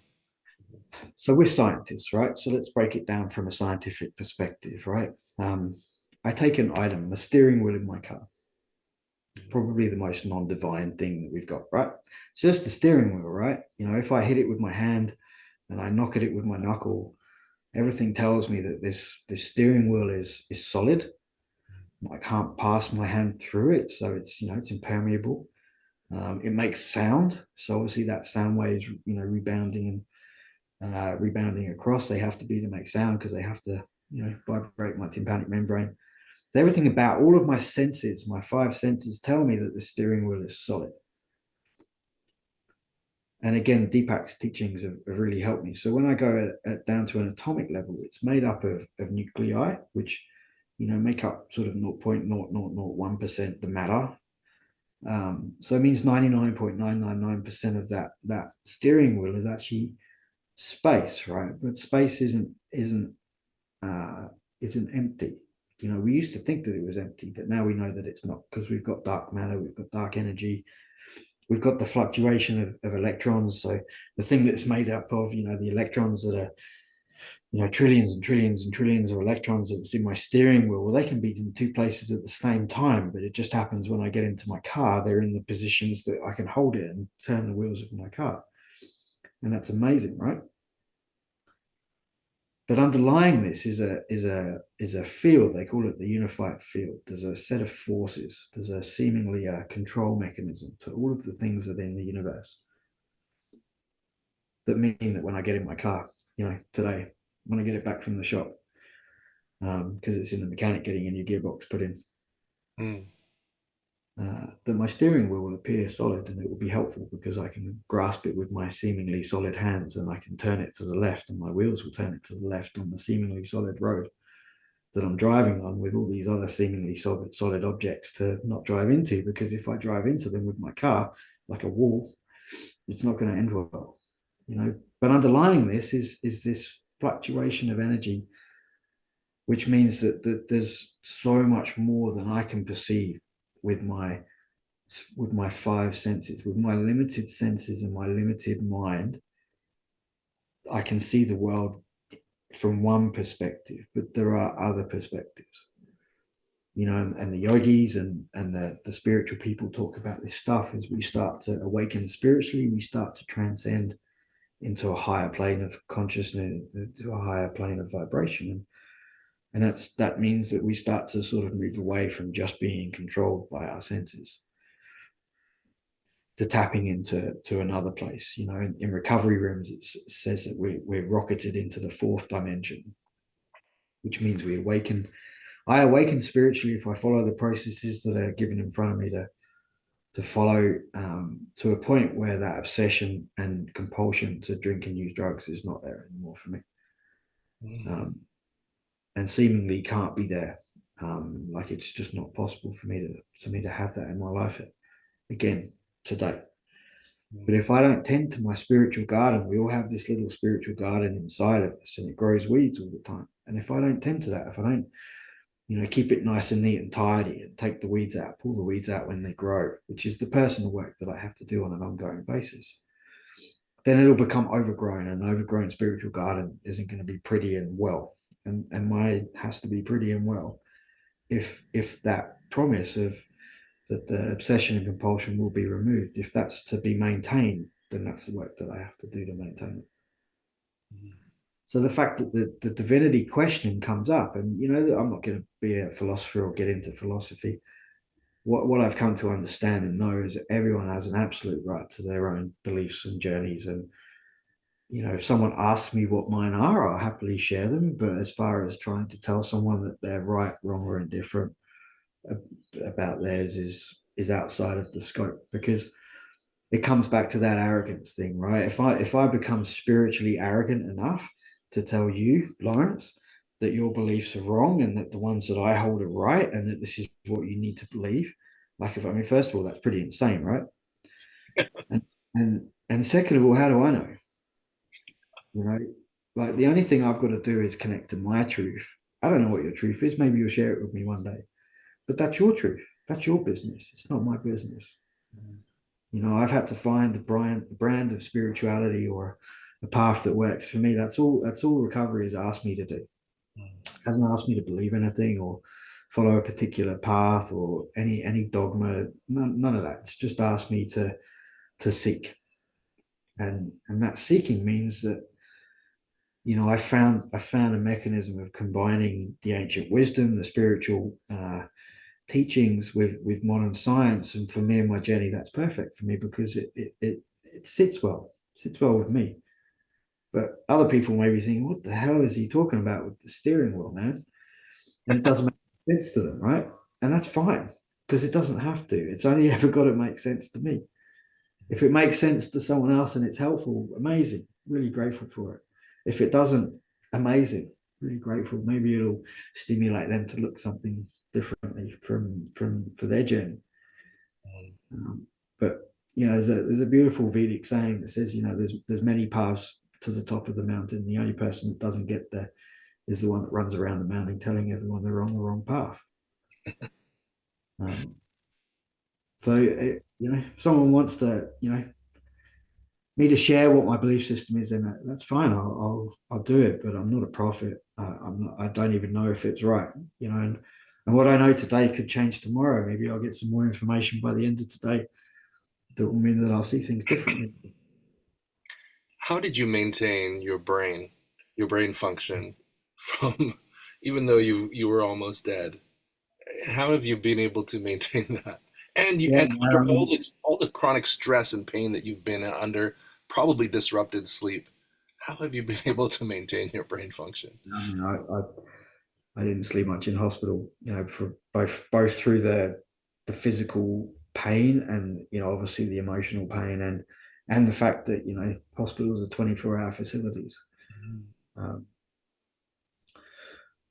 yeah, I mean it's a good question that I probably don't have the answer to, but in the path of trying to figure out why energetically I kept crashing out, I had a brain scan, and I was pretty nervous. I was like, shit, what have I done to my brain? Maybe there is a problem, and they include the pituitary fossa just to make sure that there was nothing wrong with the pituitary signaling to my adrenal glands. It's been quite a complete workup, which I'm grateful for. And then when the scan came back and no abnormalities, normal age-related changes, I'm like, wow, like, but I've got a brain, it doesn't have any holes in it, which is quite remarkable. And I don't know, somehow I've managed to not lose my legs. Somehow I've managed to not damage my brain. Somehow my kidneys decided to work one day against all odds. Um, somehow I don't need to have a bag. I don't have a colostomy, or I can't have a colostomy, a jejunostomy. I don't have to have any outpouchings ongoingly. Somehow I'm able to walk unassisted. Um, do I have all the answers to that stuff? No. Do I need all the answers to that stuff? No. Why would I need an answer? I want to go back to the Rumi quote that you shared with us. Um, can you share with us again? It was something about a guest house. The guest house. Yeah. Do you want me to read it? Yeah, Probably appropriate to take me 2 seconds. Give me a second. sure, yeah.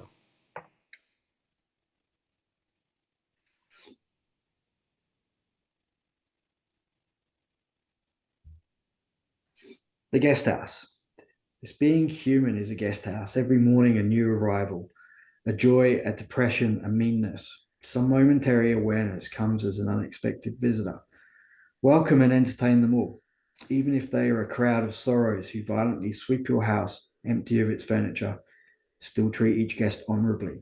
He may be clearing you out for some new delight, the dark thought, the shame, the malice. Meet them at the door laughing and invite them in. Wow. Like we seek comfort in this world. We don't want to feel hard things, right? I watched a podcast by a Harvard professor, evolutionary biology professor, and he said that one of our human instincts is to seek comfort. And so in this modern world, right, we're getting sicker and we're dying younger because of lifestyle decisions, because we're seeking comfort, probably unconsciously. Like when I started to drive Uber, I was like, well, I can't stand up for very long, right? But if I'm going to sit down and drive, then I'm going to get a manual, right? And I had to learn, I can't move my feet properly. To move my feet, I've had all my anterior compartments are missing. So I have foot drop and I can't dorsiflex my feet. And yet for 5 years, I've driven a manual car. And I've done, nearly 26,000 Uber rides because I've worked it out, right? Is it comfortable? No. Is it worthwhile? Yeah, it's amazing, right? So every time I change a gear, right, I engage both of my arms, steering wheel and gear stick, which means that my upper body is engaged, all of my arm muscles are engaged, my core has to be engaged, my hip flexors has to be engaged, and I have to use both feet, one to press the clutch in and one to press brake or accelerator, combination of each. So we've got gross and fine motor control, we've got neuroplasticity, we've got whole body movement. And commonly people get in and say, how can you be driving an Uber with a manual? It's like, it's pretty easy, man. You get in, turn the key, start the car, and you start driving. It's like, isn't it hard work? It's like, well, it's work. Is it hard work? No, it's become pretty unconscious, right? But then that's the same as all of the hard work, right? So when the shame and the malice and the depression and all that sort of stuff comes in, when I form a habit of inviting those in and letting them have their conversation, grief's been a huge part of my stuff, right? We don't just grieve people that we lose, people that die in our lives. I've had to grieve the body parts that I've lost. I've had to grieve the health that I've lost. I've had to grieve the loss of my family. I've had to grieve, even though they're still well and alive, I've lost them out of my journey, right? I've had to grieve the loss of a professional career. I've had to grieve all of the material stuff that, I thought was so valuable to me at one point in my life. That's all had to go. I've had to grieve the security of financial security. I've had to grieve so many different things, right? And so this hard stuff comes up. I've had to sit with sadness, profound sadness. It's not depression, it's sadness. It's a normal part of grieving. And I have to allow it into my space for it to move through my being so that I can heal from it. Anything that I shut the door on and say that's too hard, well, I'll have to deal with it at some point anyway. It doesn't leave, eh? It stays in the body. 100%, man. Like I have to do it. I phoned my sponsor up one morning, and life was kind of going all right. There was good things. It was before I started to get really sick again, and he goes, "Yeah, how you doing, mate?" And I was like, "I'm effing angry." He goes, "Oh yeah, what are you angry about?" I said, "I don't know. Just woke up and I'm just wild. Like I'm angry." He's like, "Sweet, don't fight it. Just let it be. It'll pass." And it's true. That's not the easy answer, right? But I knew that that was the truth. And so when he said that, I'm like, "Yeah, sweet, righto." So my only job whilst this passes, because this is my stuff, right?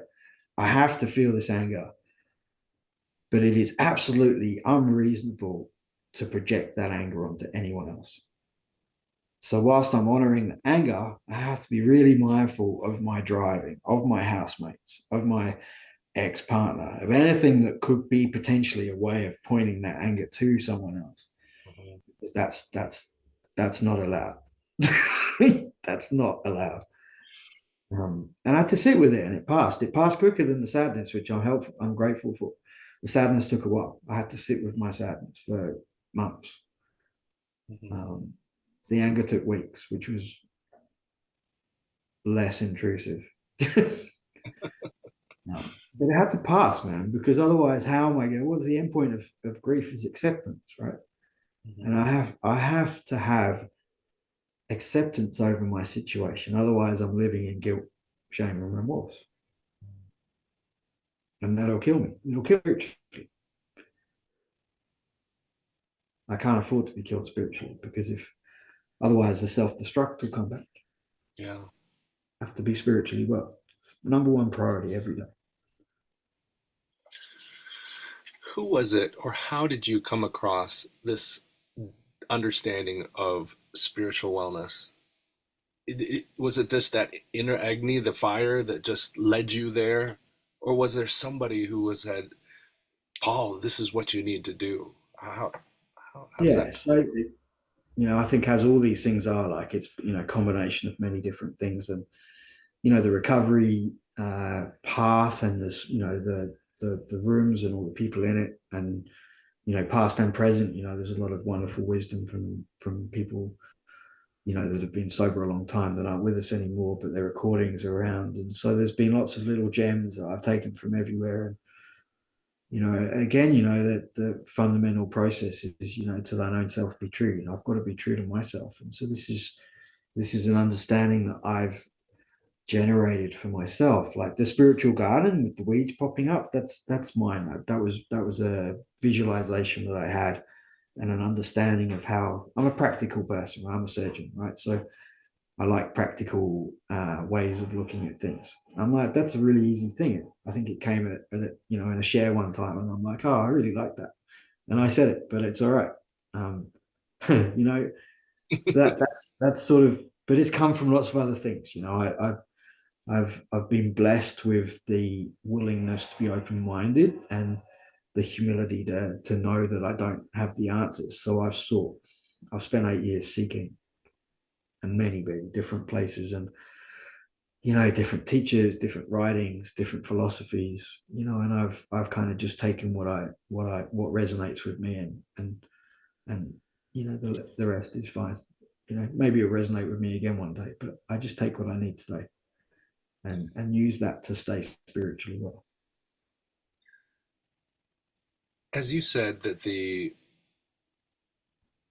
antidote. Some people say that the antidote to substance use, or over substance use, or unhealthy substance use is is is connection. And if there's someone out listening who is lonely right now, what's something that they might do?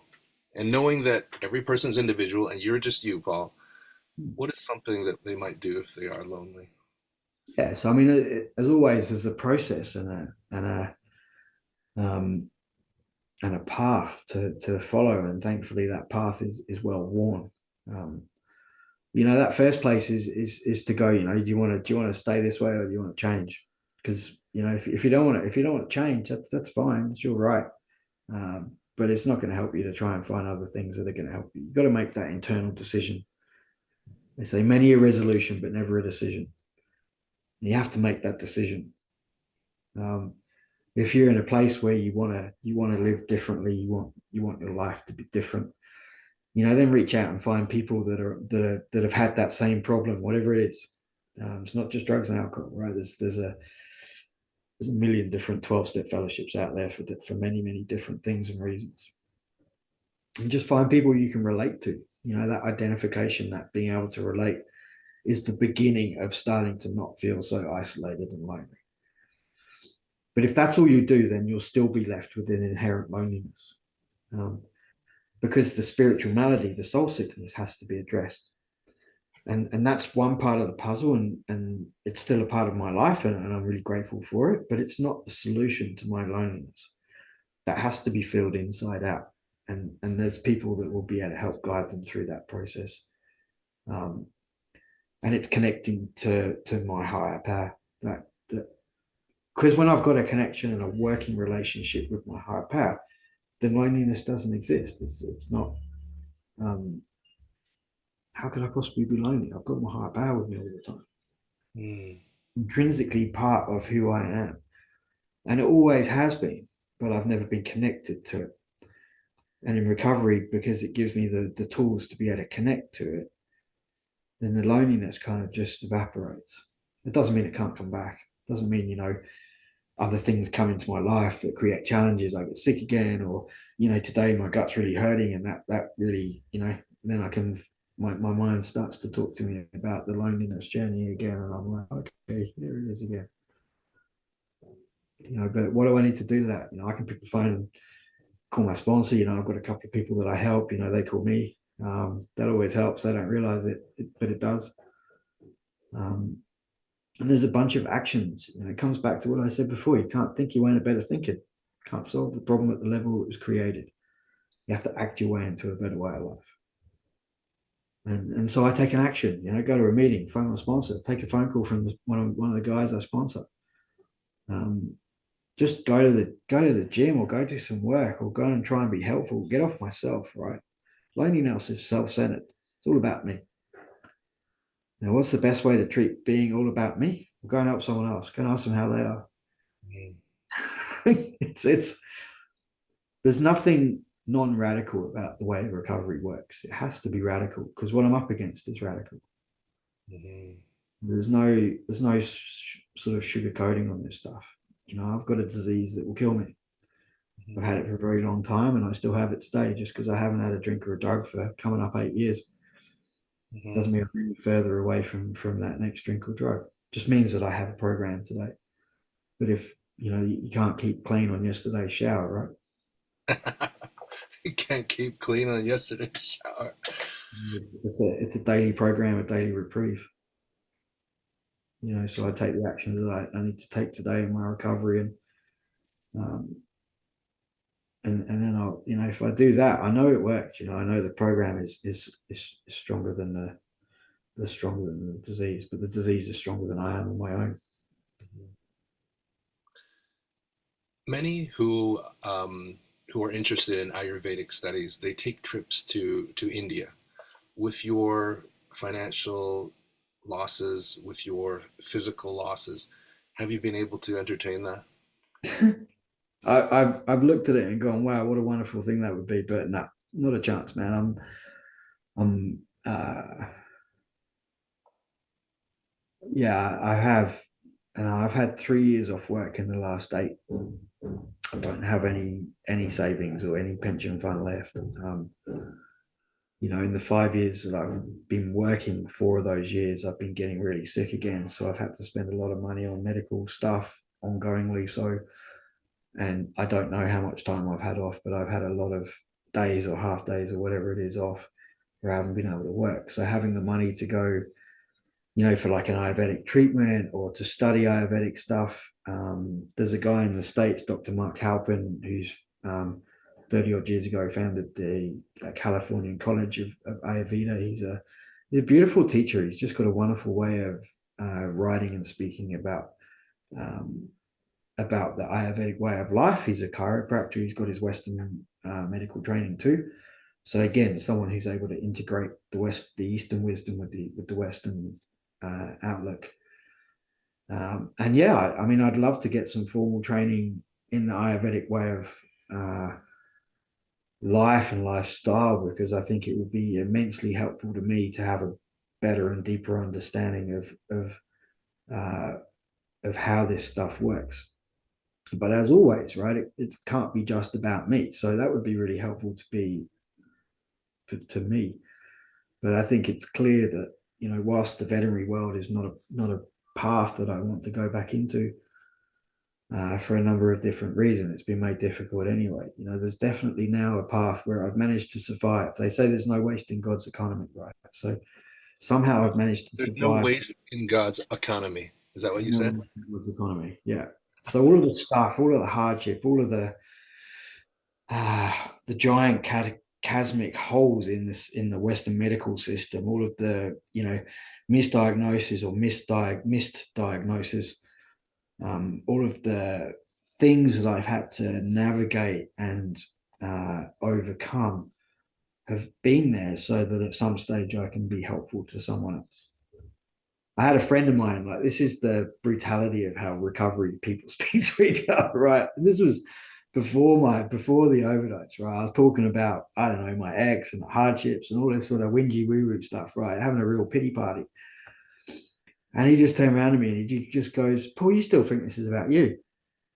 I was like, what do you mean? Of course it's about me. He goes, it's got nothing to do with you, mate. He says, whatever you're going through right now, you're going through right now. So at some stage down the future, you'll be able to be helpful to someone else through that experience. It's got nothing to do with you. Wow. I wasn't probably well enough to really understand what he was talking about when he said it to me. But through my journey at multiple junctures in that journey, I've gone, yeah, that really was true, wasn't it? It really isn't about me anymore. So it makes sense that at some point some Ayurvedic training will come, and my life's circumstance and situation can't stay the same. Even though some days it feels like that, that's not true. It can't be true. So the truth is that everything changes, right? I just got to keep showing up. That's my job. They say that, God will help you move mountains, but you best bring a shovel. And so I bring the shovel. I'm pretty good at working the shovel. And I just keep shoveling away, right? And things come, and I've um, never got to quite finish what I was saying. We got distracted, but one of my Uber riders one time, we were talking about stuff, and they were going through a particularly hard time. And I've done so many unqualified counseling sessions in Uber rides. It's funny. They are lucky. Your Uber riders are very. And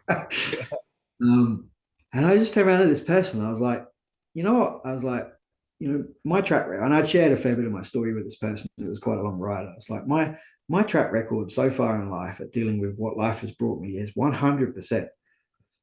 And they were like, wow, man, that's amazing. And I go, you know that it's exactly the same for you, right? They're like, what do you mean? I was like, if we're having this conversation, then everything that life has brought you so far, you've been able to navigate. So your track record is 100%. And I don't know if it's fully settled in. I think it might be a little bit like my friend that told me that it wasn't about me anymore. It took me a little while to, comprehend and You're really accept sleeping and that. you're like, oh, that's what the Uber driver was Yeah, talking yeah, about. yeah, yeah. And again, I'm not attached to that outcome, right? So, just it was the right thing to say at the right time. But it is, man. Like, whenever we think we're doing, we're not doing good enough, or we should be different. Part of the human condition is we want to be anywhere apart from where we actually are. Mm.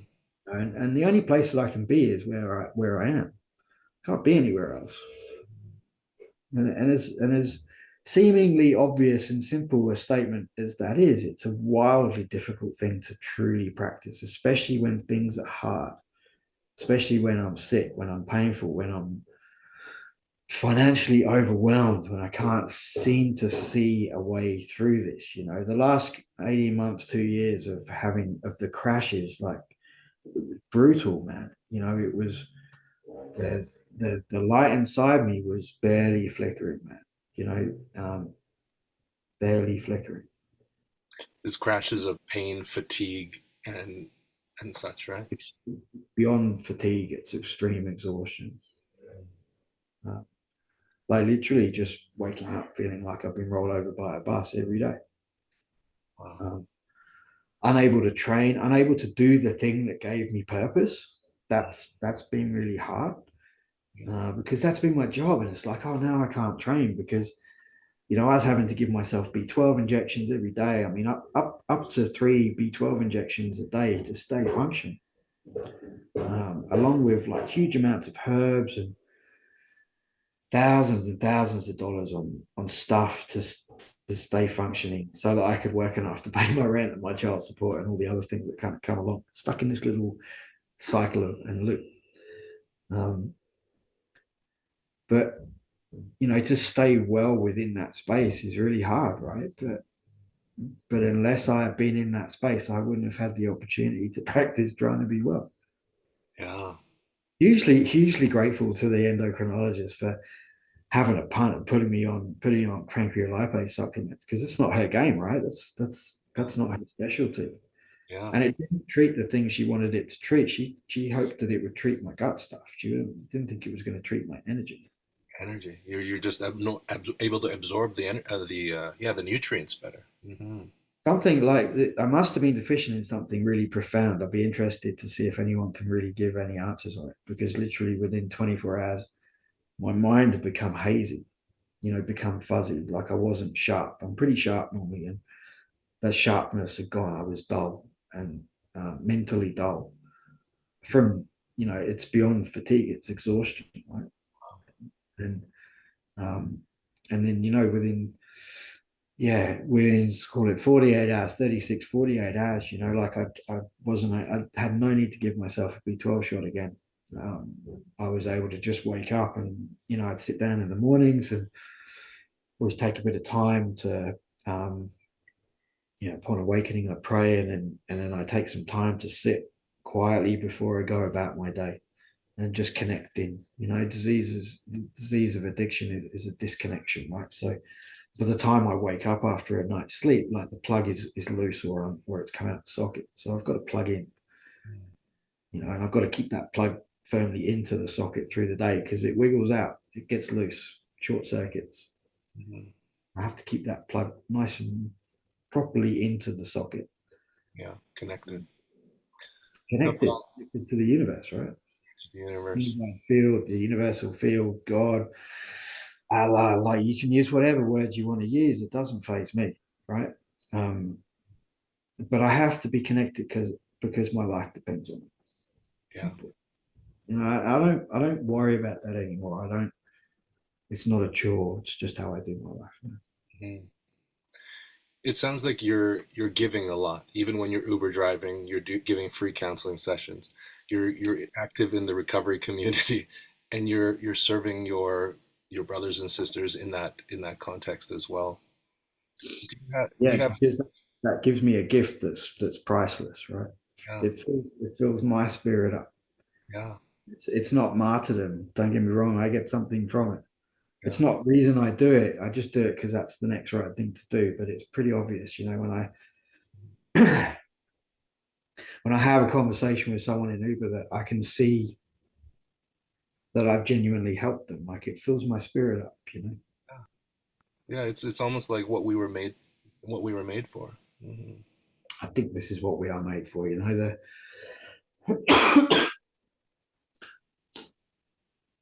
Deepak Chopra says the fundamental problem. Sorry, I've got a frog in I, my throat. I've made you speak for 2 hours straight, so don't apologize. Um, fundamentally says that the problem in the world is a spiritual problem. We have a disconnectedness with each other. We've somehow bought into the theory of Darwinism of survival of the fittest, right? Yeah. But it's still just a theory, right? It's not a fact. Mm. And don't get me wrong, I'm a scientist. I see lots of things around this, but ultimately our problem is that we're not connected with each other. We don't understand that we are all connected to each other. We've come from the same place and we're going to go to the same place. Um, Ram Dass is another beautiful teacher. I've seen a lot of his teachings have helped me greatly. He just says, in the end, we're all just walking each other home. Mm. And if we truly take that approach to the people that we meet on our journey, because we don't cross paths with anyone by mistake, even the people that you know give us the opportunity for profound spiritual growth, those difficult people, we didn't cross paths with them by mistake. We're there to learn and grow and evolve, right? And we're all just walking each other home, whatever that means for everyone is fine.